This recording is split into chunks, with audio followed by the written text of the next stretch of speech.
say that the British people are not represented by President Bush, for sure, and definitely not by Prime Minister Tony Blair, who's following strong with his new dossier. Bismillah ar-Rahman ar-Rahim.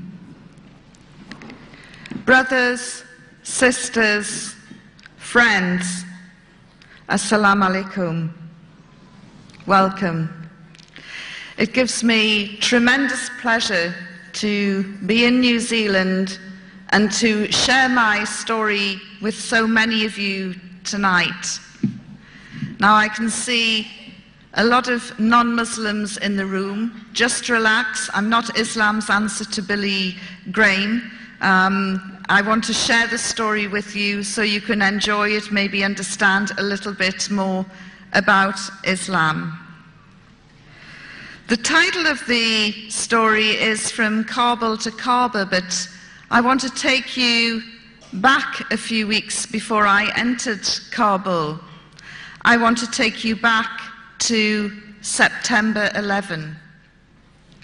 I bet everyone in this room can remember exactly where they were, who they were with, what they were doing when they heard about September 11.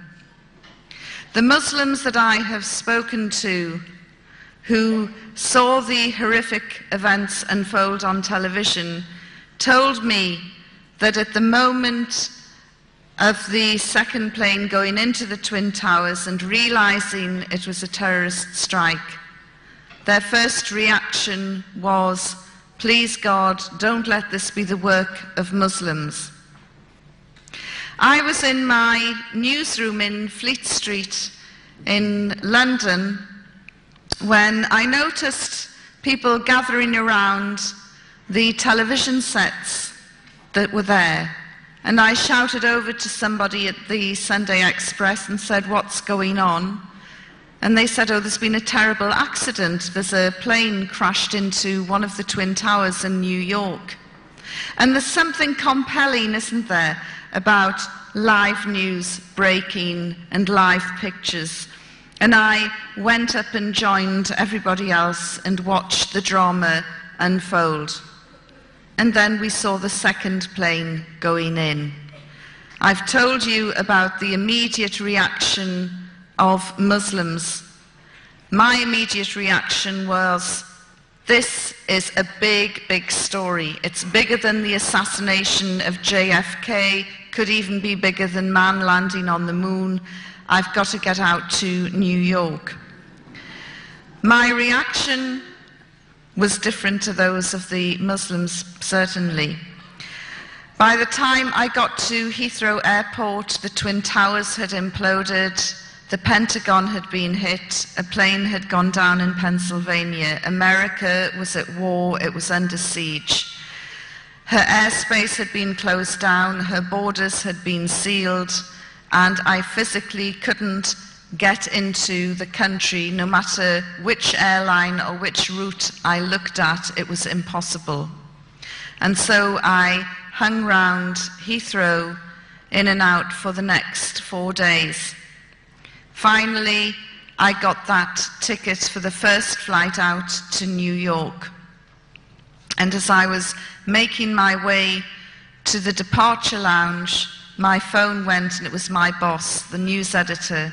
He said, "There's been a change of plans. We want you to go to Pakistan." I was furious. The contacts that I had been making were in New York. My clothes that I had packed were for New York. I'd never been to Pakistan. I probably needed injections. You know, what is this country? Why do you want to send me there? This is a Middle Eastern thing. Why don't I go to the Middle East? And he said, "No, the story is going to unfold in Pakistan and neighboring Afghanistan." Within 12 hours, I arrived in Islamabad, dressed for New York, which went down very well, as you can imagine.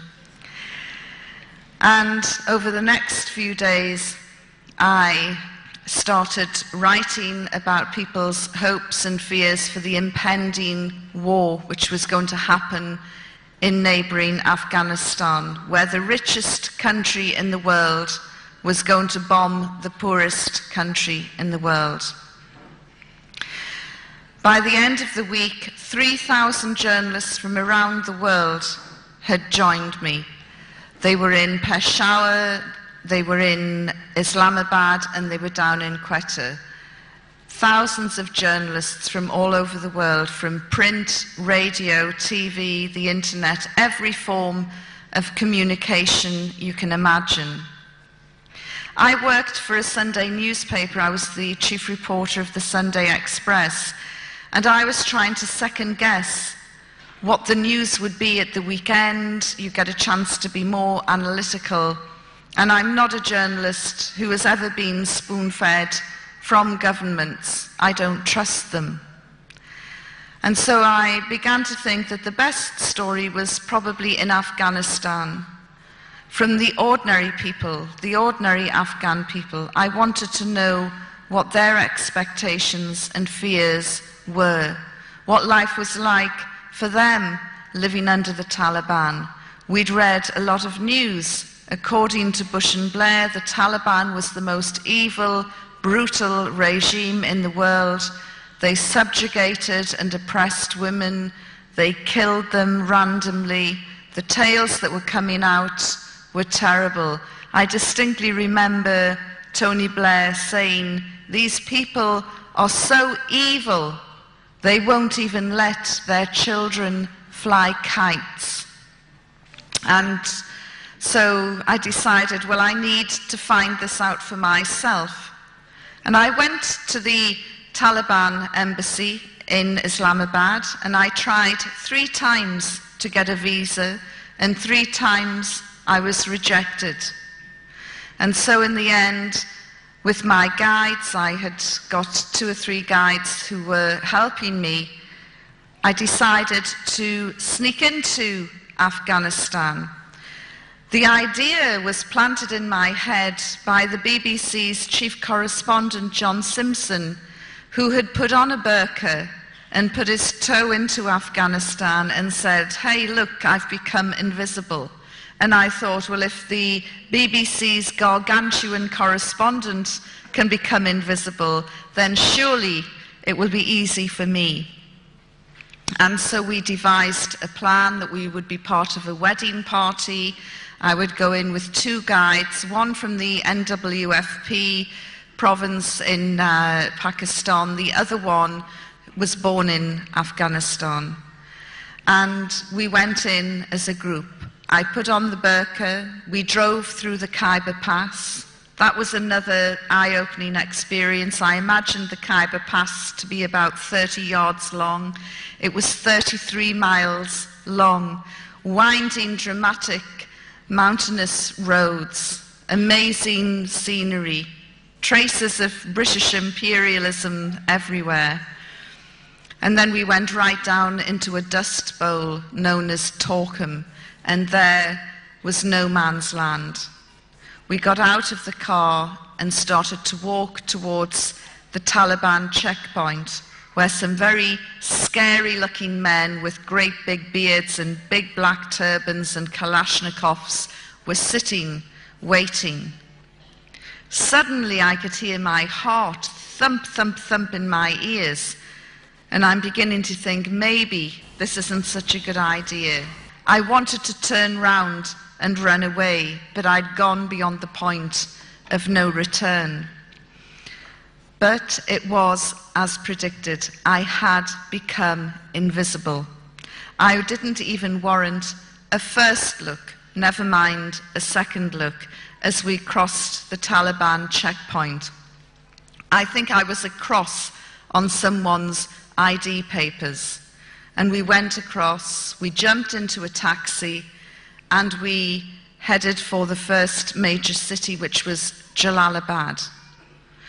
I was very tense, very excited. I was going to see firsthand what life was like in one of the major cities in Afghanistan, in this male-dominated regime where women were oppressed and subjugated according to Bush and Blair, When we pulled up at the marketplace, I was really surprised, because there, who was doing all the shopping? The men. You can't get Western men into supermarkets or to do the shopping, and there were all these men doing the shopping. I thought, well, this is a good sign. Of course, the reason for that was under the Taliban regime, women were not allowed to talk to strange men. And strange men were any men other than a husband, a father, a brother, or a close male relative. So doing something as simple as buying a bag of sugar was virtually impossible unless you were related to the trader. There were women around. They were all wearing the burqa, and they were in the company of their mahram, or male companion escort.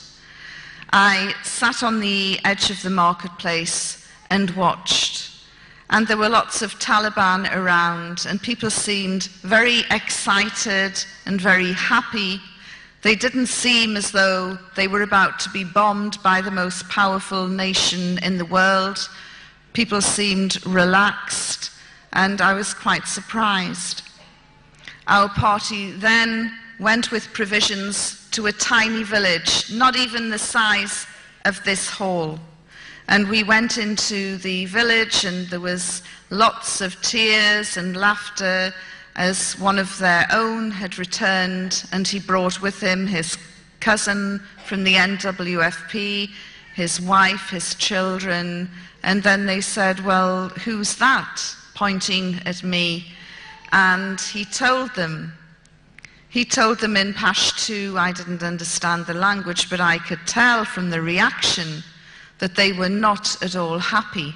Why on earth have you brought a Westerner into our midst at a time of war?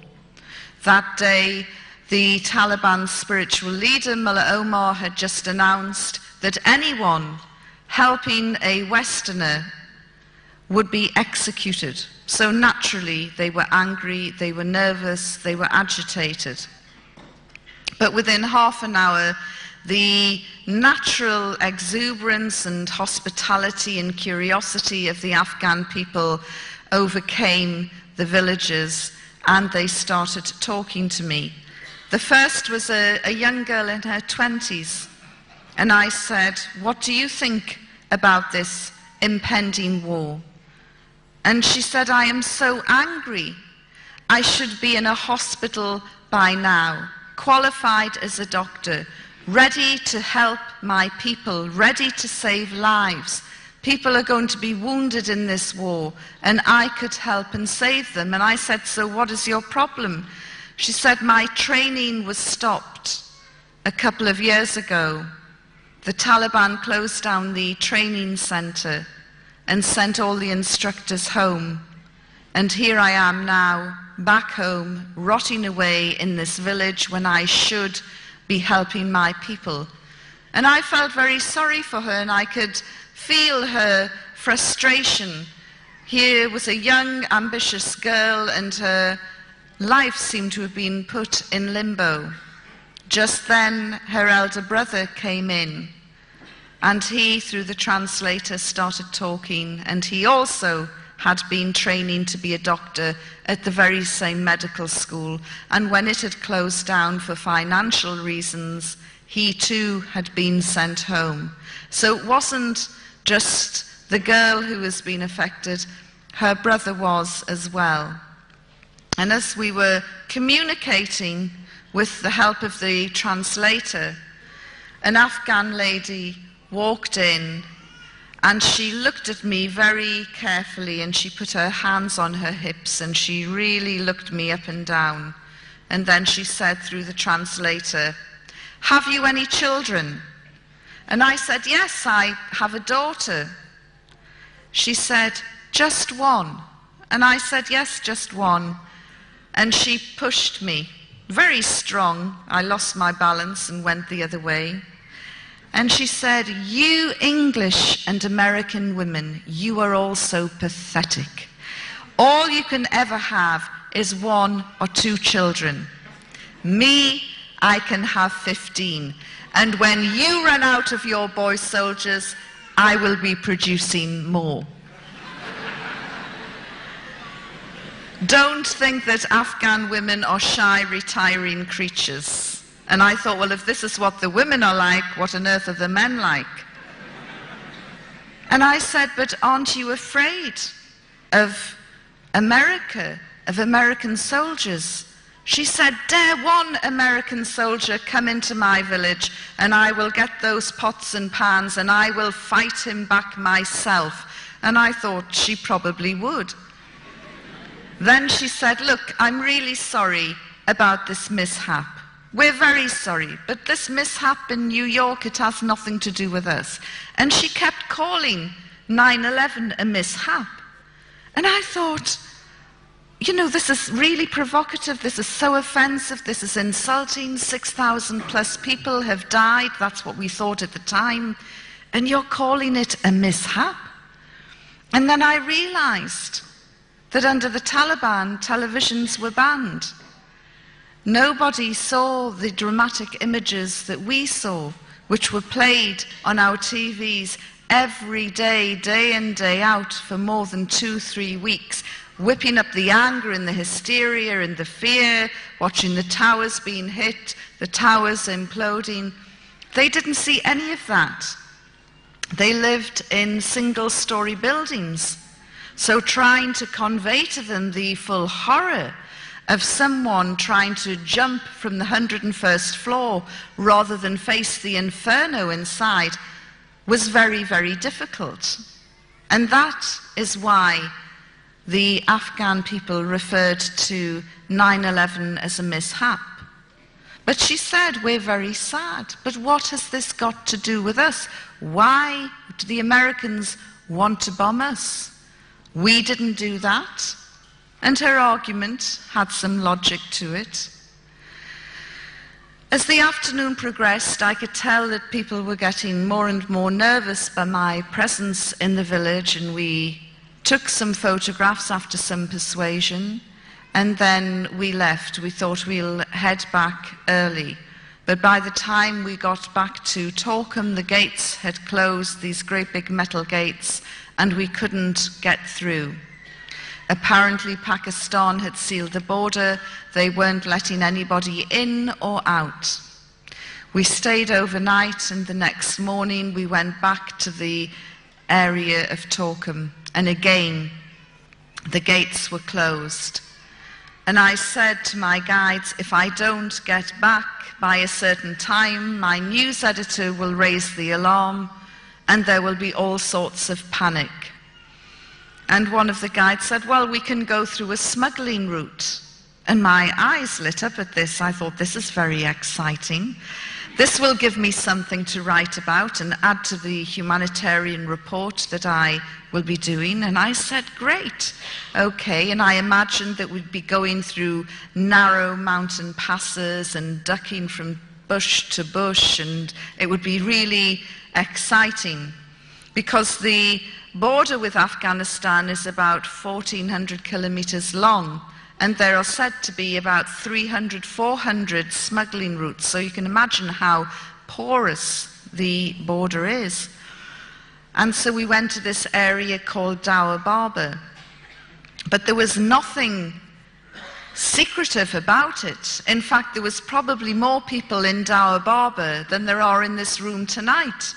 There were camel traders, there were donkey traders, there were people selling refreshments, people selling carpets. There were Afghan families with all their goods packed into hand carts heading towards Pakistan, unable to bear facing yet another war in their country, wanting to get to the safety of Pakistan.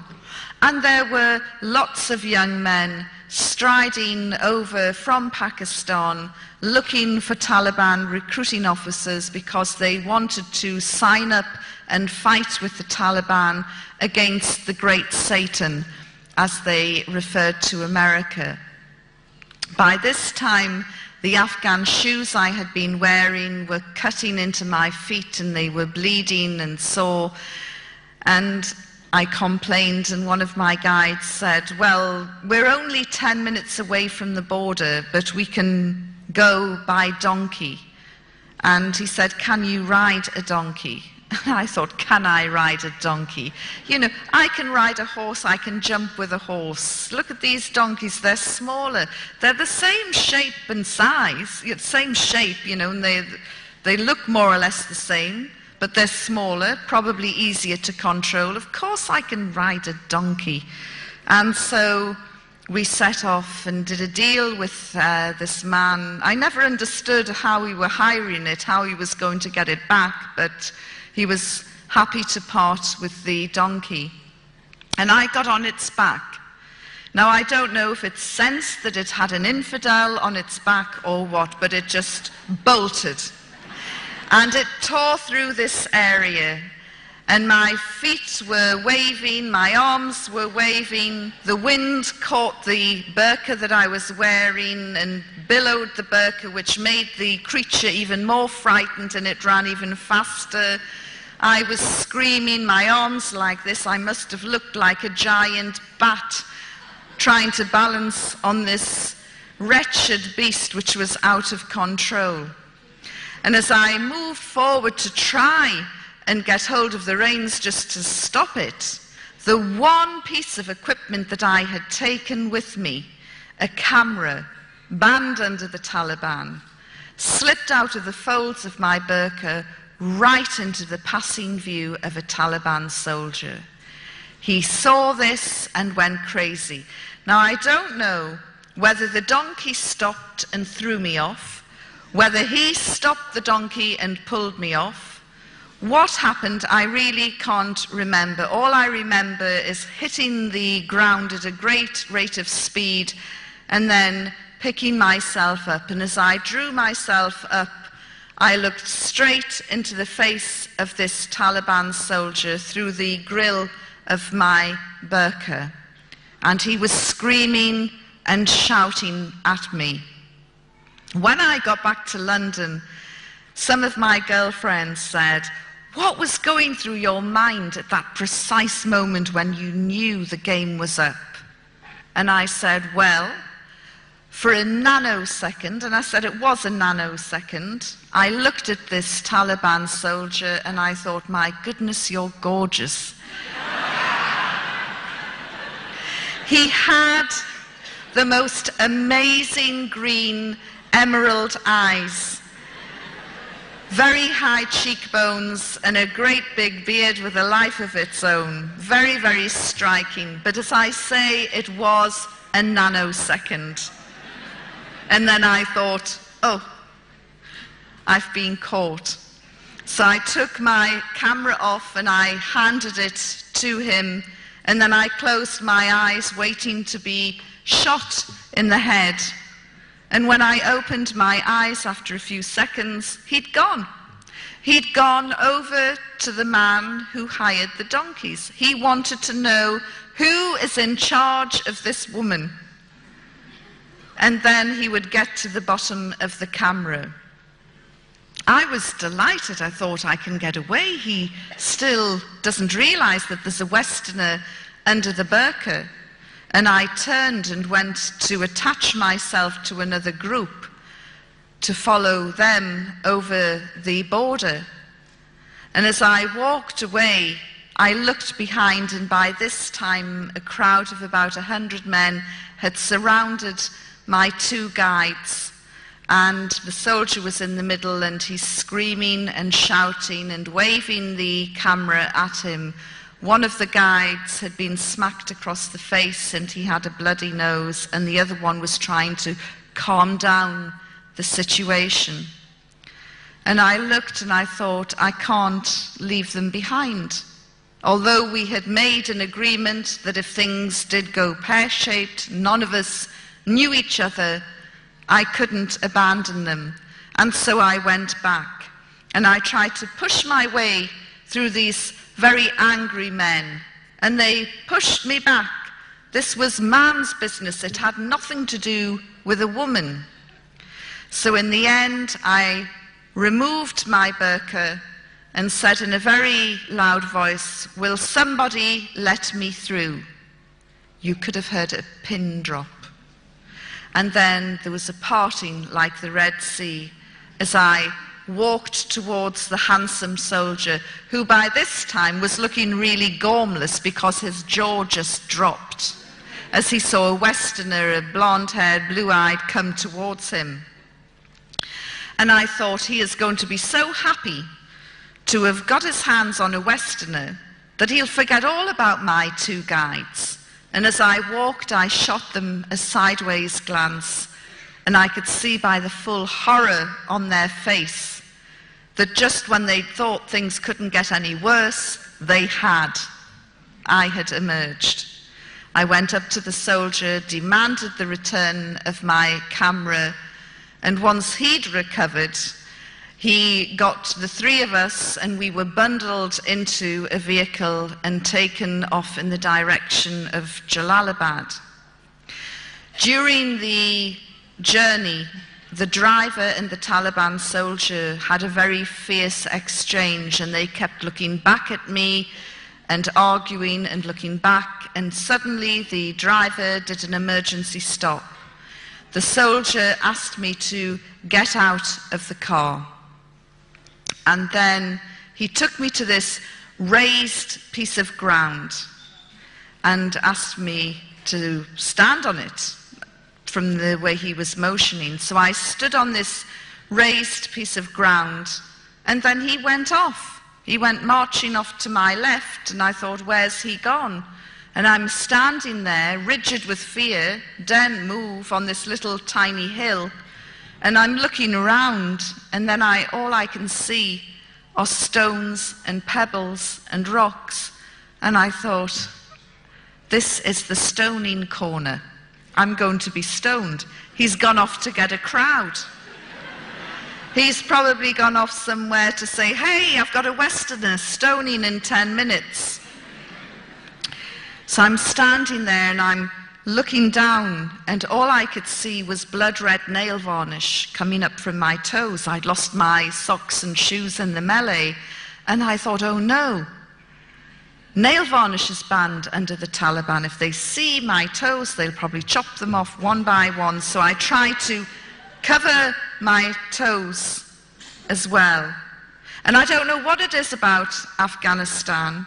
The place can be deserted 1 minute, and in the next 20 seconds you can have a crowd. And about 20 seconds later, there were about 80 scary-looking men staring back at me. And they were getting closer and closer. Of course, I'm thinking that they're getting closer and closer so they can take a good aim when the stoning starts. And I'm looking round at them and trying to find a kind face, maybe a hero, somebody who will come to my defense. And I couldn't see one. Everybody just looked really hostile. Of course, the reason why they were getting closer and closer was to have a better look, because in Taliban-ruled Afghanistan, no man saw another woman's face unless she was a mother, a sister, or a daughter, or a close female relative. So seeing me would be a bit like seeing a panda in the zoo for the first time. So they were getting closer. Of course, I'm thinking they're getting closer so they can take aim when the stoning starts. I mean, we can laugh about it now, but I really thought that the final minutes of my life were being played out in this godforsaken area. And as I looked around, they say that your life flashes before you. Mine didn't. I'm just thinking, how can I get out of this situation? And then I remembered my time as a Sunday school teacher, and there was a biblical scene where Jesus had said at a stoning, "Let him without sin cast the first stone." So I thought, right, I'm going to say that. Of course, it never occurred to me they wouldn't be able to understand me.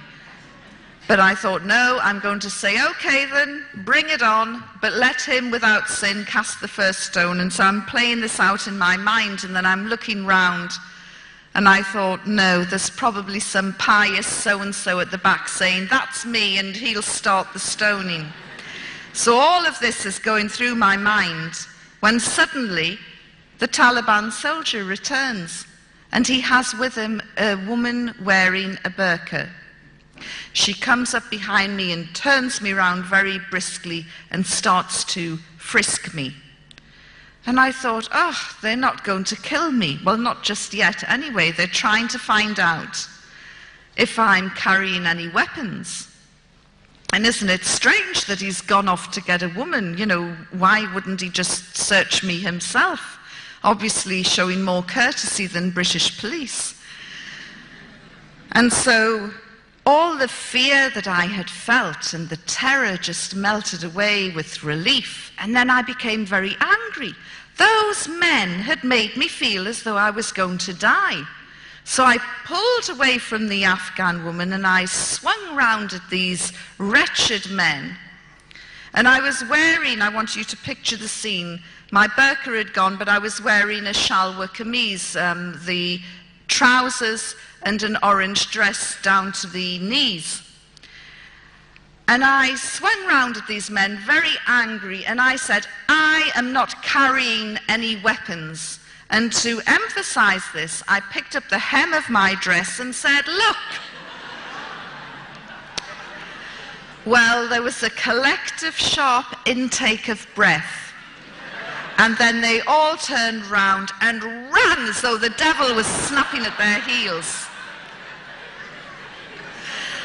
I don't know if any of you have seen the Carry On film where the Scottish regiment lift up their kilts at the natives and they run off, but it was the same effect.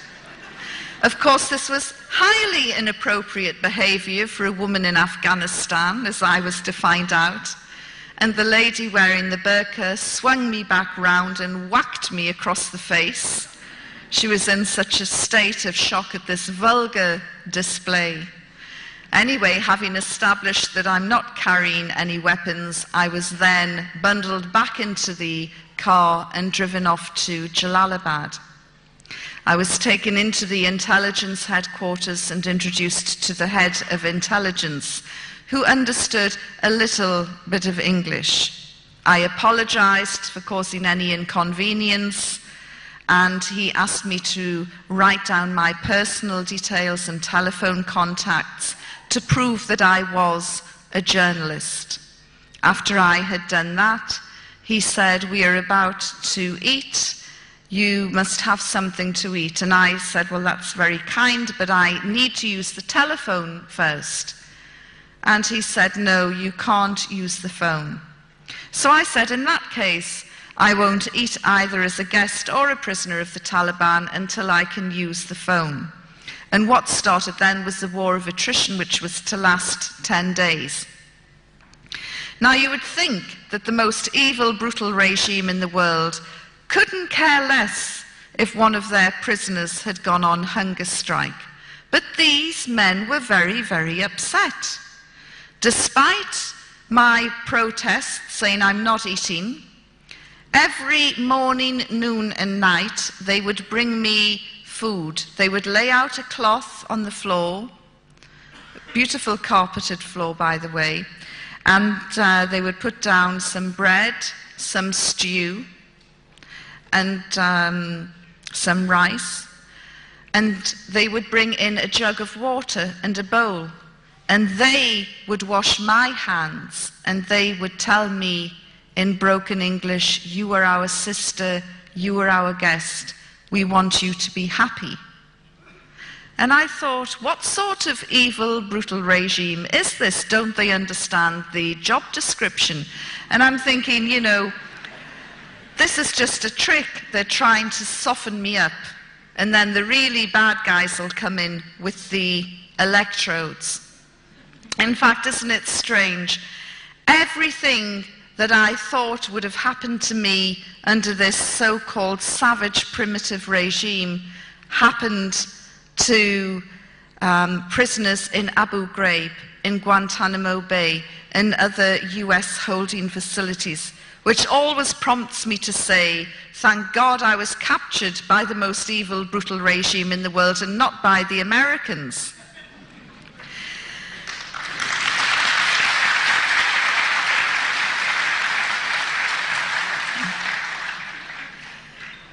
By the third day, they called the doctor. Not that I was feeling unwell at all, but they called the doctor and he came, a little man who'd trained in Germany, and he looked in my eyes, my ear, took my pulse, looked in my mouth, and I thought, they do this, don't they, on death row in Texas just before they're going to execute somebody. They like to make sure that they're fit and healthy.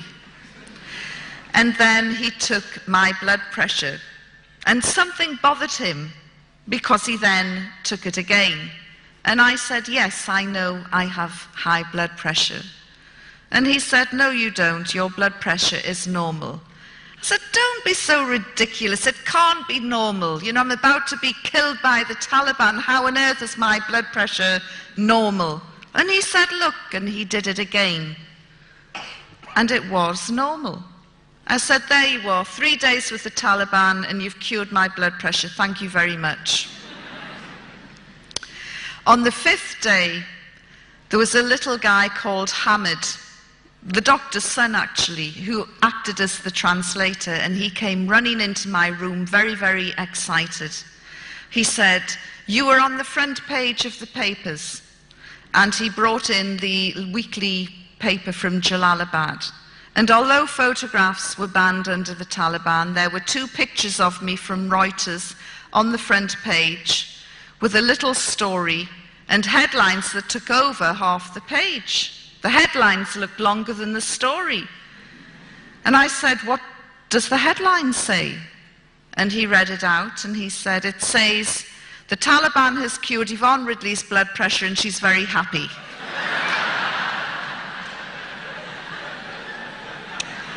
Not the catchiest of headlines.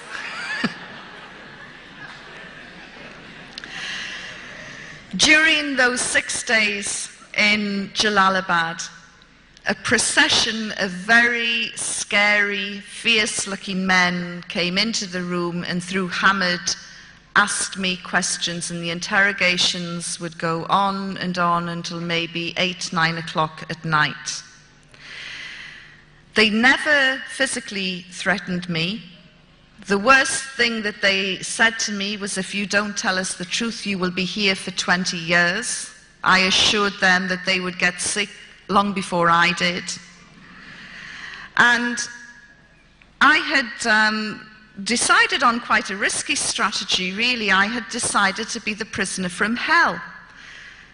I had bought into the propaganda, you see, that this was the most evil, brutal regime in the world, and it didn't matter what I said or did, they were going to kill me at the end of the day, when they wanted to. And so I just thought, if I'm nice, they're going to kill me. If I'm nasty, they're going to kill me. Well, I'm just going to go down fighting. And so I was very abusive and aggressive. And the harder I pushed them, the nicer they were. And they would say, why are you angry? You are our guest. You are our sister. Hamid had to translate my words. And one day he said to me, I am terrified of these people, and you should be as well. And it's not nice for me to translate your words. I get scared. On the 6th day, Hamid came to see me, and his face was nearly black with fear. His mouth was so dry he could hardly talk. And he said, you have a very important visitor. And I said, who is it? He said, I can't tell you, but you must be respectful. I said, well, who is it?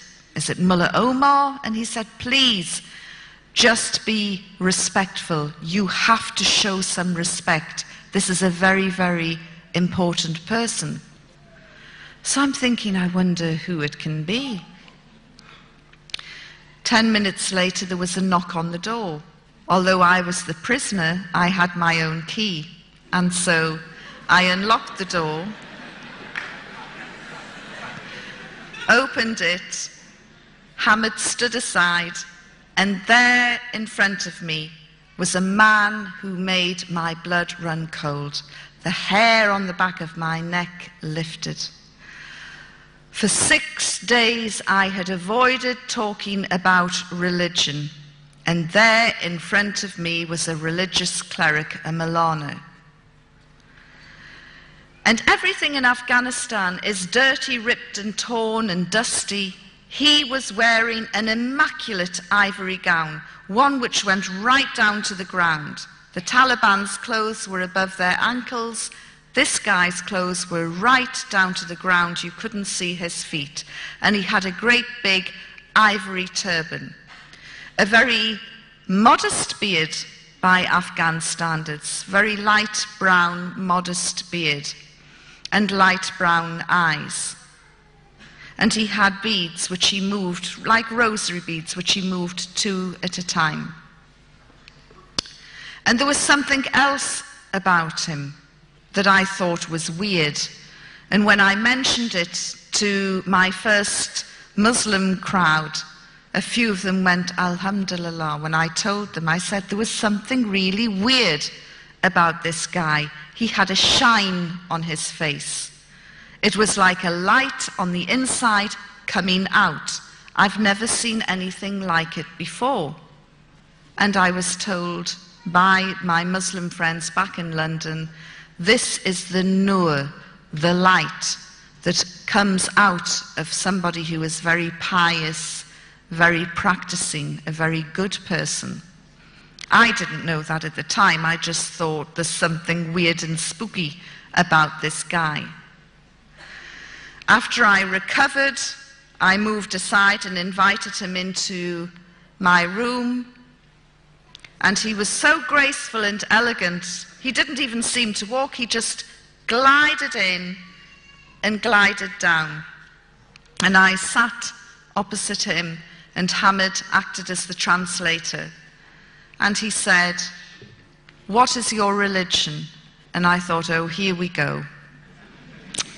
I said, "I'm a Christian." He said, "Yes, but what sort of Christian? Are you a Roman Catholic? Are you a Protestant?" I said, "I'm a Protestant from the Church of England." And he's smiling and moving his beads. And he said, "And what do you think of Islam?" "Oh," I said, "it's fantastic. It's absolutely wonderful." Of course, I knew nothing about Islam, very little, and the little that I knew was totally wrong as it turned out. And I went off in praise for 2 minutes of this faith that I knew so little about. And he smiled and he moved his beads. And then when I finally stopped running out of adjectives, he said, "Islam is a beautiful religion." I couldn't agree more. And then again, I ran off in praise of Islam. And he smiled as he listened, and Hamid translated. And I said, "Do you know, the people around here are so passionate about their faith that they pray 5 times a day." I know because I've watched and counted it. And he looked. He must have thought, "You stupid woman." But I didn't realize that Muslims are expected to pray 5 times a day.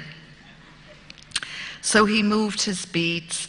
And then he said, "So, you would like to convert?" And I thought, he's led me into a blind alley here. If I say, "Yes, I'll convert," he'll accuse me of being fickle and insincere, and he'll say, "Take her away and have her stoned." If I say, "No, I'm not interested," he'll say, "How dare you insult Islam? Take her away and have her stoned." So I'm trying to come up with the right answer. And then in the end I said, "Look, I can't make such a life-changing decision while I'm in prison, but if you let me go, I promise I will read the Quran and I will study Islam." And he smiled and he didn't say anything more, and he rose up and he glided out. Hamid went scuttling after him, and he returned a few minutes later and he said, you're going home on a red crescent plane. Well, I punched the air and congratulated myself for having dealt with this Milana, this religious man, in such a clever way. And within a few minutes, the little goods that I had accrued were in a plastic bag, and off I was in a truck heading for Kabul. 7 hours later, after a dusty, bumpy ride, we came into Kabul and drove straight past the airport. But I was okay. I just thought, well, there are other Westerners being held by the Taliban. We're probably going to pick them up. All I know is that I'm going home on a red crescent plane. That night I was to find out another aspect to the character of the Afghan people. They don't like giving you bad news. They don't like telling you anything that will upset you or cause an adverse reaction. And so we drove past the airport, and then we pulled into a really grim prison. Everything that you would imagine a third world prison to be.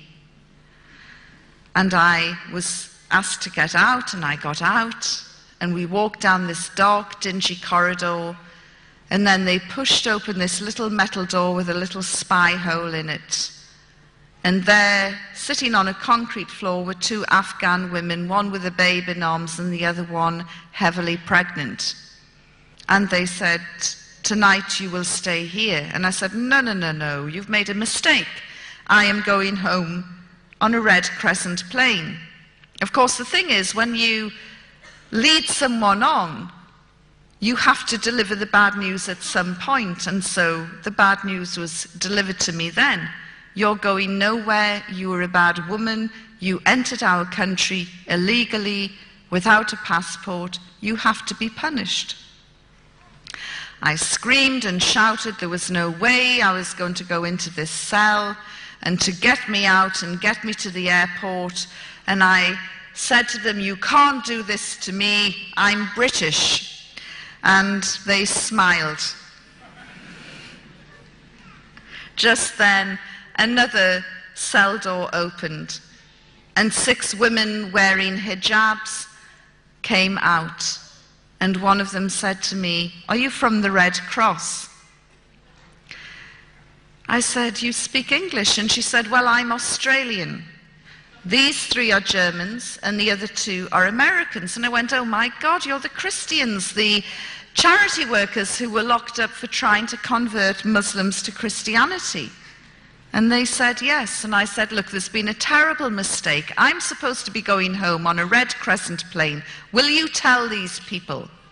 And the women all spoke the language. And I could tell by the heated conversation and the expressions on everyone's face that I was going nowhere that night. Certainly not on a red crescent plane. Deanna Thomas, the Australian girl, said to me, look, why don't you stay in our cell tonight, and then we can sort this mess out later. And in truth, I hadn't had any female company for over 6 days. These girls spoke my language. Furthermore, if I ever got out of this hellhole, I might have an even better story to tell. So I said, yes, okay. And I followed them into their cell, and I looked around, and it was so grim. It's everything you would think a third world prison to be. And suddenly I broke down and I started to cry, the first tears that I had cried since my captivity. And I said, well, the Taliban have finally broken me. And amid the sobbing, I felt for my cigarettes, because although cigarettes were banned under the Taliban, when they realized I smoked, they gave me lots of cigarettes. So I pulled out my cigarettes, and I was about to light up when I just said, oh, does anybody mind if I smoke? and the tears were coming down, and I'm sobbing and about to light my cigarette when they all said, yes, this is a no-smoking cell. How could I find the only no-smoking cell in Asia? How unlucky can you get? They said, look, if you must smoke, go outside into the courtyard. We're about to have a meeting. Suddenly, my nicotine craving went, and I said, a meeting? And they said, yes, we have 2 meetings a day. And I'm looking round, and I'm thinking, what happens round here that they have 2 meetings a day? It's the escape committee. They're digging a tunnel, and this is a progress report. So I said, do you mind if I listen in to your meeting? And they said, no, not at all. So I suddenly forgot about my cigarettes for the time being, and I sat on the edge of this bunk bed, and the 6 girls sat in a circle on the floor. And then they pulled out their Bibles. And I'm thinking, I don't believe this. They have been charged under Sharia law with trying to convert Muslims to Christianity. They're in serious trouble. They could be executed. And now they're getting their Bibles out. And I'm looking at the door expecting the Taliban to come bursting in and beat them up or do something horrible to them. And nothing happened. Of course, as I did read the Quran later, it states quite specifically that we must, as Muslims, protect people of the book, i.e. Jews and Christians, and we must allow them to carry on and carry out and perform their faith. And this is exactly what the Taliban were allowing the Christians to do, although I didn't realize it at the time. So they read from the Bible, very loudly, a passage appropriate to their position. And after 20 minutes, they put their Bibles down and pulled out hand-written pieces of paper. And then they started to sing. Now, I can tell you, as you know, I was a practicing Christian in those days. And when I say practicing, I probably went to church maybe twice a month, which in some people's eyes is bordering on fanaticism. And we would sing, you know, these Victorian hymns, and they started singing, not Victorian hymns. We are talking very loud, very robust, happy-clappy, full-on Southern Baptist style, hallelujah type singing. So this started, and at that point I went outside into the courtyard and I smoked 3 cigarettes off the trot. The azan, the call to prayer, started, and I thought, I don't believe it. I've got Muslims on that side of the wall, Christian fundamentalists in that cell. No wonder that religious cleric was smiling as he left me. He probably thought, she won't convert? Well, feed her to the Christians. Although I make fun of them, I have to say that those 6 girls were incredibly strong, and their faith did get them through their ordeal, which lasted much, much longer than mine. After they'd finished singing, they then started praying.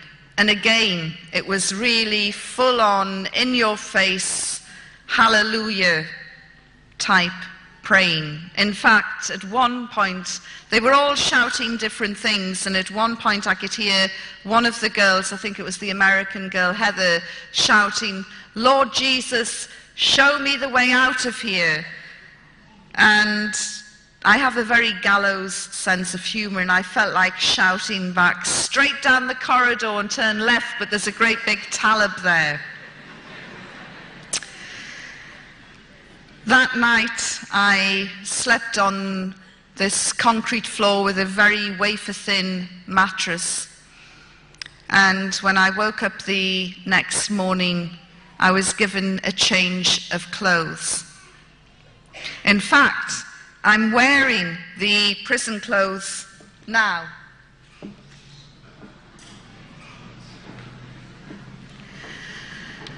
Nobody put me in an orange jumpsuit, shaved, shackled, or abused me, or raped me, or sodomized me, or videoed me for the gratification or pleasure of others later on. As you can see from what I'm saying, my experience was completely different to those who fell into the hands of the Americans. So that morning, a new change of clothes, so I set about washing the old ones. And one of the German girls took me into the courtyard and gave me a metal bucket and took me to a hand pump, and she said, "You can get your water from there." And I'm looking at this contraption which looked as though it had come from one of those old Western movies, and I started cranking it. And eventually some water came out, and I'm saying, "This is amazing. How do they heat it underground?" And she started laughing. She said, "It's cold."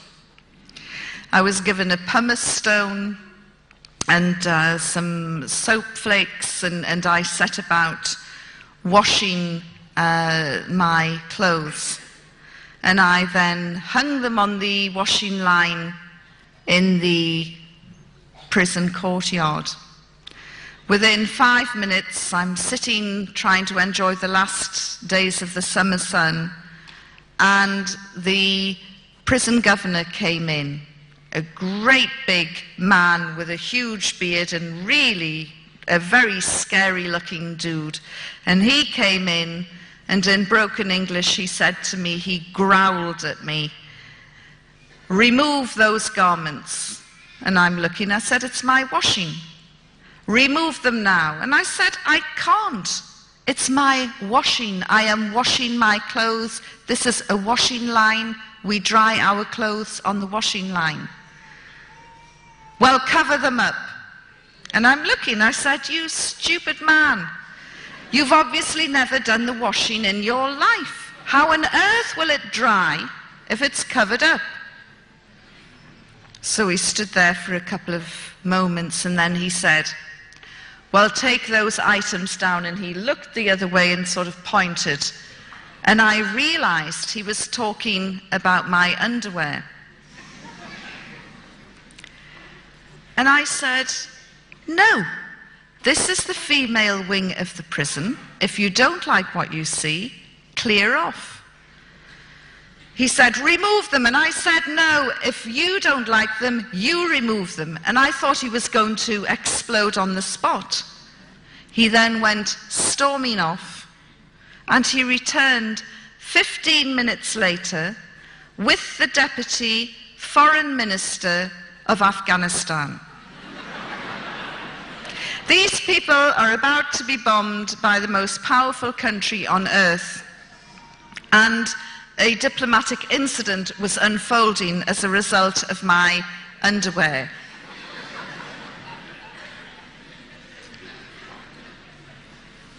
I don't want to embarrass the men here, but I mean, we're not talking anything small, salacious and lacy. We're talking big, comfortable Bridget Jones. So the Deputy Foreign Minister said to me, "Will you please remove your undergarments from the line?" And I said, "Look, this is the female wing of the prison. There are no male prisoners. The only men around at the moment are you two. If you clear off, there will be no men. By the time they're dried, nobody's going to be any the wiser." He said, "Yes, but the Taliban soldiers live above the female wing of the prison. And if they look out and see those things, they'll have impure thoughts." I'm looking at my underwear in a new light now. I said, "There's a very easy solution to this." He said, "I knew there would be." I said, "Tell your men not to look out of the window." No, that's impossible." I thought, I cannot believe this. You know, America didn't need to fly over in B-52s and bomb these people. They should have just parachuted in a regiment of women soldiers waving their underwear,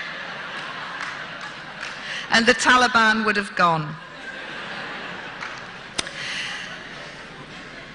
But it gives you a remarkable insight into the modesty of these people and the way they felt about issues like women's underwear.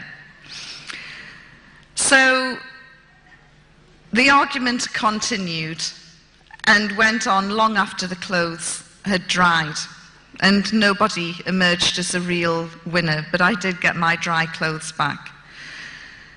The next day, the 9th day, I was feeling really crotchety. I'd had 3 or 4 really rousing sessions with the Christian services. And in fact, you know, although the Taliban had banned singing and they'd banned music, they allowed them to sing, but they drew the line at music. And I am eternally grateful to this day that they confiscated their tambourines and guitars. But so I'm feeling really wretched and bad-tempered and thinking I'm never going to get out of this place. I can't take much more of this. And the Deputy Foreign Minister returned with his sidekick, a man I called the Smiling Assassin. And he said, we want to ask you a few more questions. And I said, no, I'm done with answering any more questions. I'm finished with you people. I've had enough. And I then launched into a series of insults and curses and swearing. And then I rounded it off with something that I've never done in my life before, I've never done since, and you would get sent off a football pitch for doing it. I spat at them. And then I went into my cell and I started shaking. And a couple of the Christian girls said, did you just do what we thought you did? And I said, yes, I've gone beyond the line. I've gone beyond the wire. I've pushed it, and I'm in serious trouble now. I can sense it. And just then one of the female prison officers came in, and which was translated for me later, and she said, tell the English woman she is going to be flogged because she cannot do this to high-ranking people. So I'm standing there rigid with fear, cursing me and my big mouth, and wondering, is there going to be a public flogging? Will Al Jazeera be there to record it? You know, what is going to happen? And I'm standing there, rigid with fear, and about 10, 15 minutes later, we heard the gates open in the courtyard, and Heather, one of the American girls, came running in, and she said, they've returned. Yvonne is going to be flogged.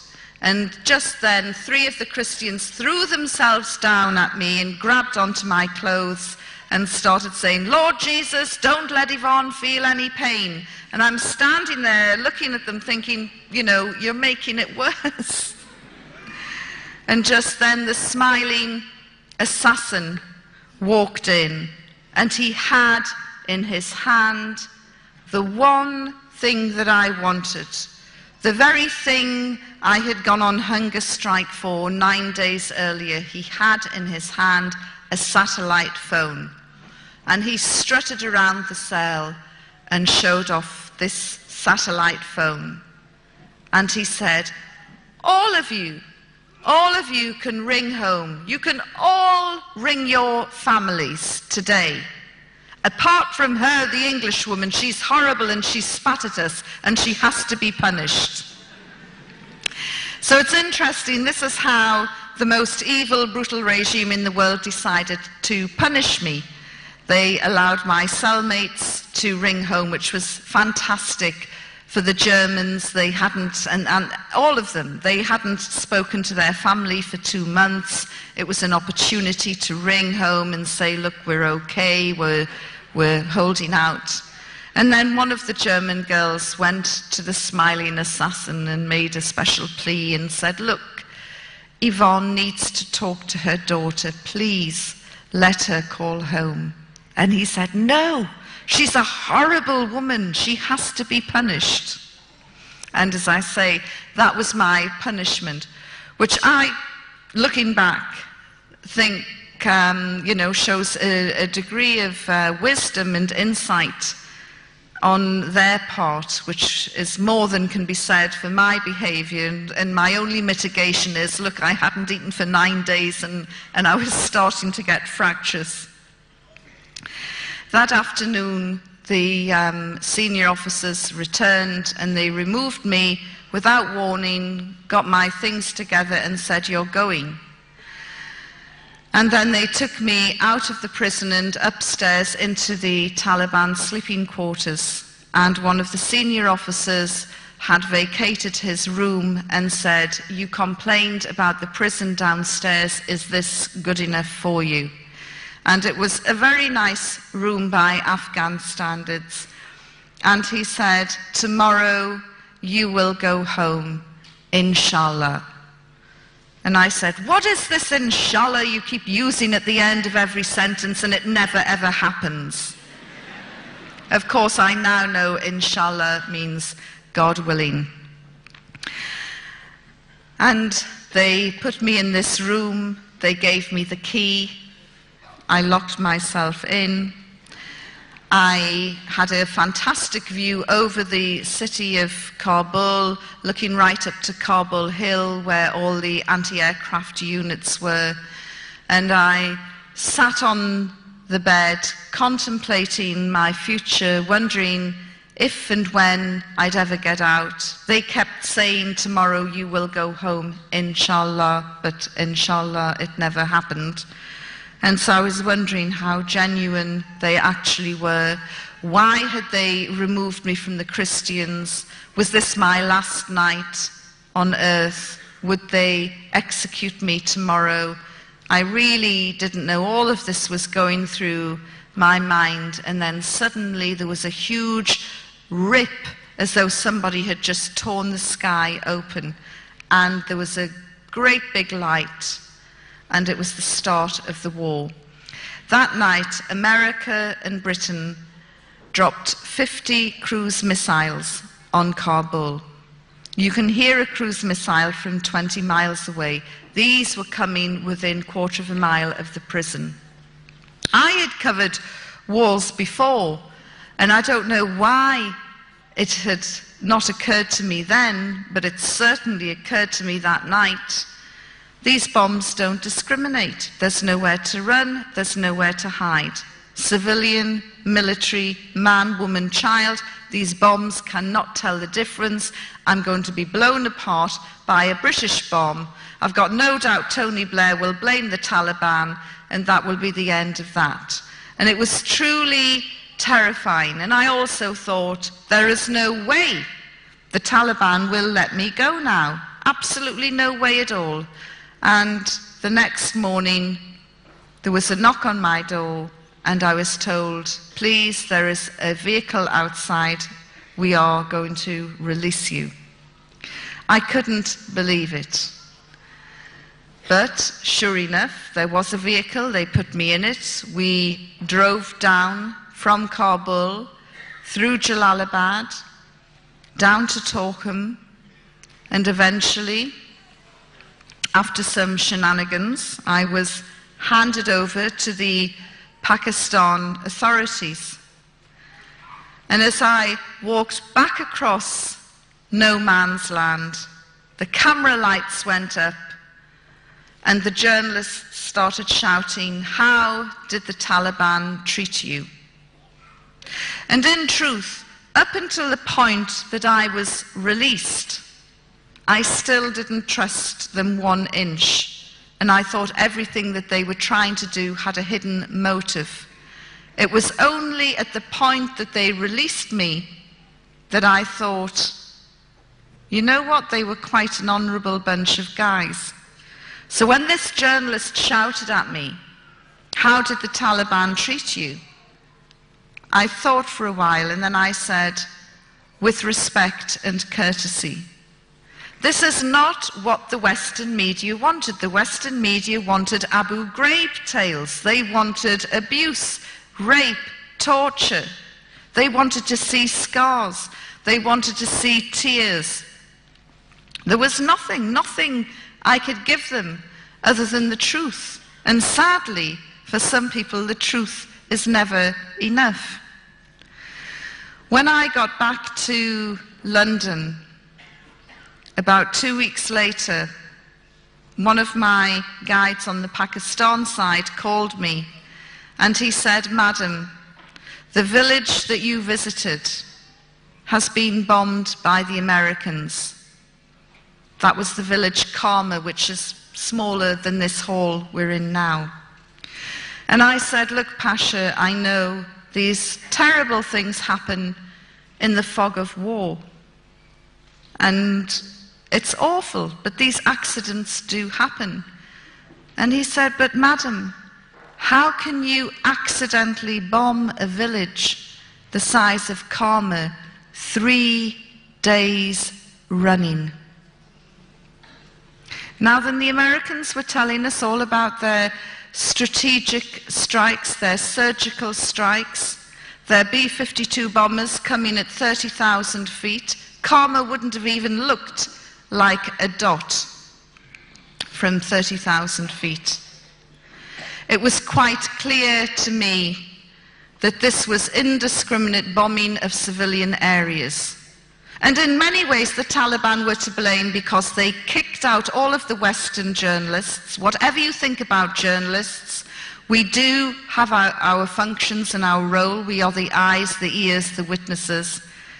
And by kicking out all of the Western journalists, they ensured that Britain and America could and would bomb indiscriminately across the country, slaughtering innocent civilians, which they did. That propelled me into the anti-war movement and made me become very, very active as an anti-war campaigner. At that same time, I remembered the promise that I had given to the religious cleric. And I thought, well, against all the odds, they kept their word. While they hung on to the Christians, they let me go. And really, I should keep my promise now. And I started to read the Quran. Very soon, groups of Muslims found out, and somebody gave me a wonderful English translation by A. Yusuf Ali with an index in the back. So I thought, great, I'll get this over and done with very quickly. I'm going to cherry pick and I'm going to read all about the subjugation and oppression of women and what promotes people to slam planes into towers. So I started cherry picking and going through all the women's issues. And then I had other Islamic literature to support my reading of the Quran. I couldn't believe what I was reading. The Quran makes it perfectly clear, crystal clear, no two ways about it. Women are equal in spirituality, worth, and education. Furthermore, the first convert to Islam was a woman. The first martyr to Islam was a woman. Women played major roles right from day one in Islam. They fought alongside the men. The Prophet, peace be upon him, picked out one particular woman and singled her out for praise during a battle, the Battle of Uhud, and he said, everywhere I looked, this woman was there, protecting me, fighting with me, fighting alongside me. I thought, where have we got this idea that women are oppressed and subjugated? Where do we get it from? Who put the poison in our minds? I then looked at property rights, inheritance rights, divorce rights. What's yours is yours, what's his is half of yours. Yeah, brilliant. Much of it could have been written by a Californian lawyer. In fact, this is from where they probably get their inspiration.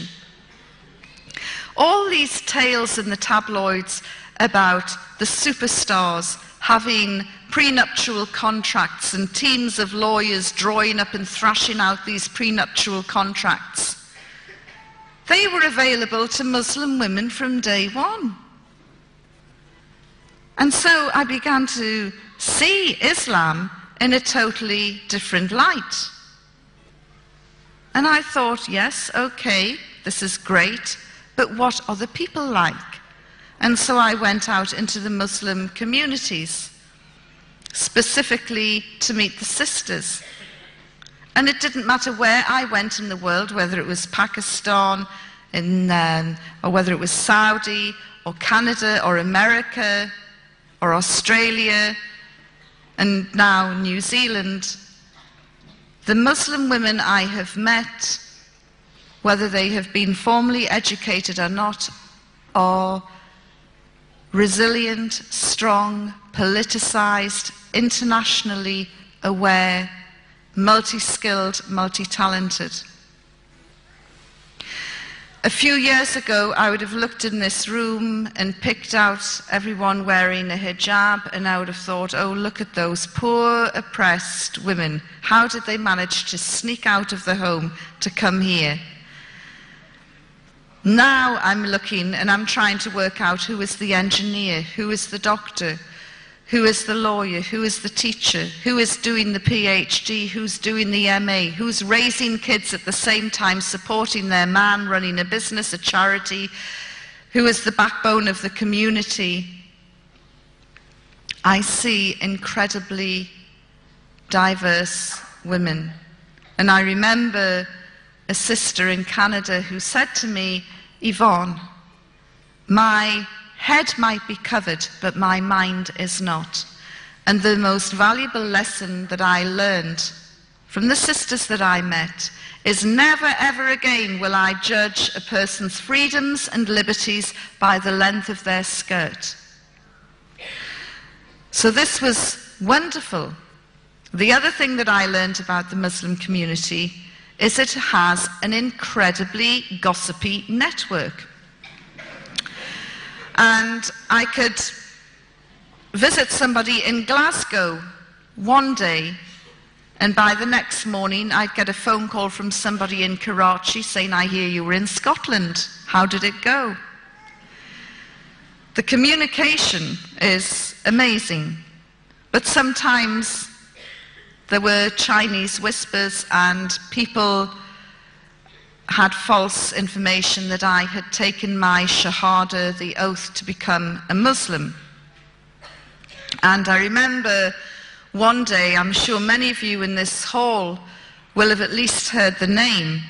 One day I got a phone call from Sheikh Abu Hamza al-Masri, the fire and brimstone cleric from Finsbury Park Mosque, who is currently detained at Her Majesty's pleasure in Belmarsh.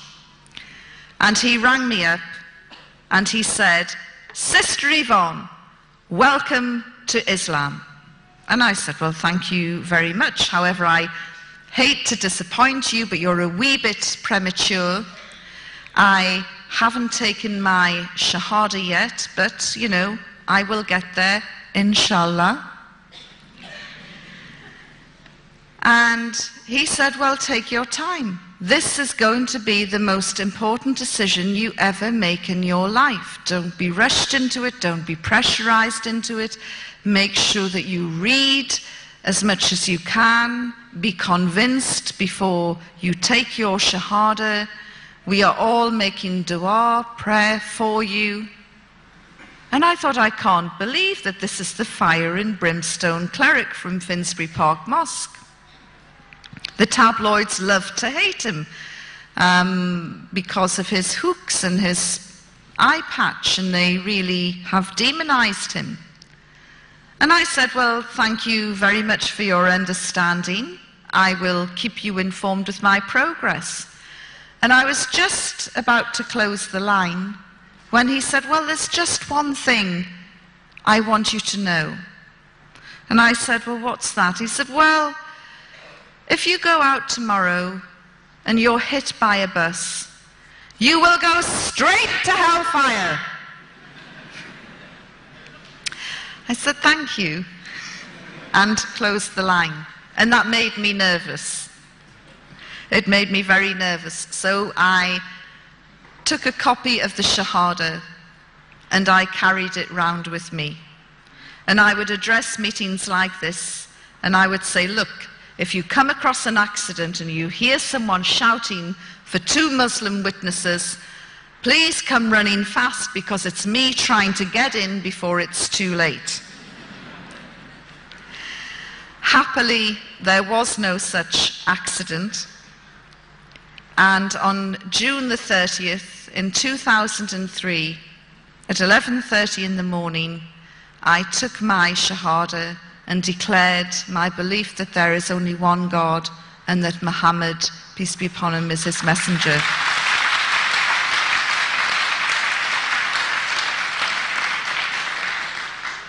And I joined then what I consider to be the biggest and the best family in the world.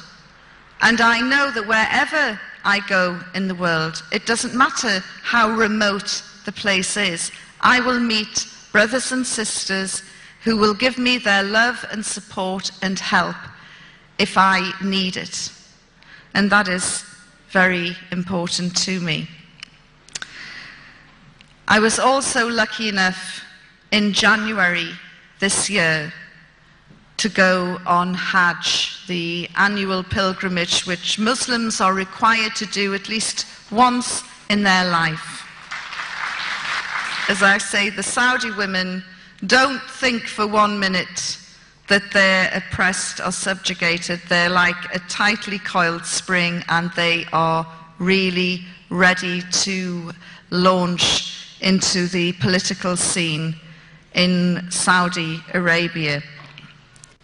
There were elections earlier this year. Women weren't allowed to vote. Let me tell you, I really feel that the next elections, not only will women be voting, they will be standing as well.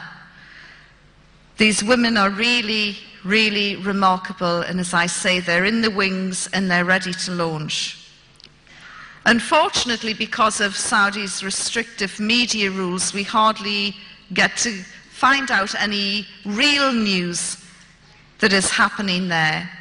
But these sisters from Jeddah told me how distressed they were during the Second Intifada, the uprising in Palestine, how distressed they were, and they had been discussing this in the mosque after Friday prayers. And they wanted to show their solidarity with their Palestinian sisters. So they did something that is forbidden in Saudi. They had a spontaneous demonstration. And they shouted and demonstrated, and the police were called because of this public disorder. And the police moved in, and one of the main women stood in front of the police and she said, "Dare one of you touch us? We are Saudi women and you cannot touch us." And the police sprang back and they were wondering, what on earth are we going to do with these women? We can't have them demonstrating. But they're right, we can't manhandle them and cart them off to jail either. And there was this standoff for about half an hour as the women continued with their protest. In the end, the police chief had a better idea and they went and arrested all their husbands instead. They took them to the station and they said the next time their wives did this, they would be charged. Which is a wonderful tale. So that was Hajj in January. Obviously, you're all aware of the London bombings. I live in central London. We were shocked by the ferocity of the atrocity, but not surprised. The anti-war movement and the political party I belong to, called Respect, which is led by George Galloway MP, had said, long before the first bombs dropped on Baghdad, we told Tony Blair, if you take us into a war with Iraq, our security will vanish. London will become a target. In his arrogance, he dismissed us. He dismissed the fears of 2 million people who marched in London. He would rather take his orders from Washington. Really, I salute New Zealand in its strength and determination to stand up to America over many different issues. That stand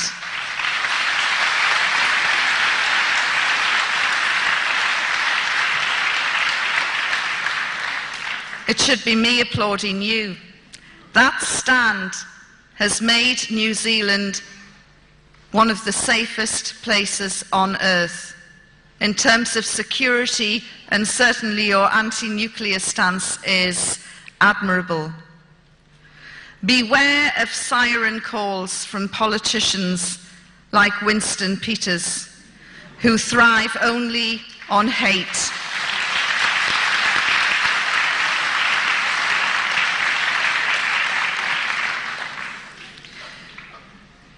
You have a very important election coming up soon. I can't tell you how to vote, but just be wary of those who would want to stand shoulder to shoulder with George Bush, because you will end up in serious trouble like we have in Britain. Thank you very much for listening to me. I am really looking forward to hearing your questions and observations. As I say to the non-Muslims here tonight, I am not Islam's answer to Billy Graham. I am not here to get you to convert. But if you are interested in learning a little bit more about Islam for your own benefit, not for any other reason, there's some books outside which you're welcome to take away. Thank you very much for being a terrific audience. Thank you. Assalamu alaikum.